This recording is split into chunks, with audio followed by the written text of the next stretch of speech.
Dakika nini tu thutha wa gavana wa kaunti ya Bomet Joyce kunyitogeni President Uhuru Kenyatta kwariria muingi nirio Ambunge ya matongoretio ni seneta wa kaunti yo Chris Langat, mumbunge mutumia wa kaunti ya Bomet Joyce Korir na mumbunge wa Bomet ya gatagati Ronald Tanui maraumirukire. Kuanzia leo wacha mtu asikia kwamba sisi tena sio wale viongozi wa kusukumwa hapa na pale. Tunataka mheshimiwa rais na deputy president wajue ya kwamba tunawapenda, lakini tunataka nafasi ya kueleza mahitaji ya watu wa Bomet.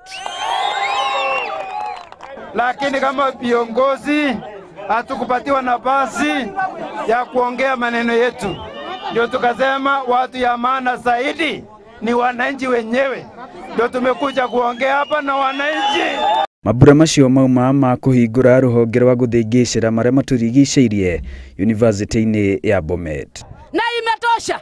Ndiposa tumechukua hii nafasi tuweze kuongea na nyinyi, tuwaambie nyinyi ya kwamba sisi kama viongozi hatujakuja kutaka kuongea na president leo. That is immoral.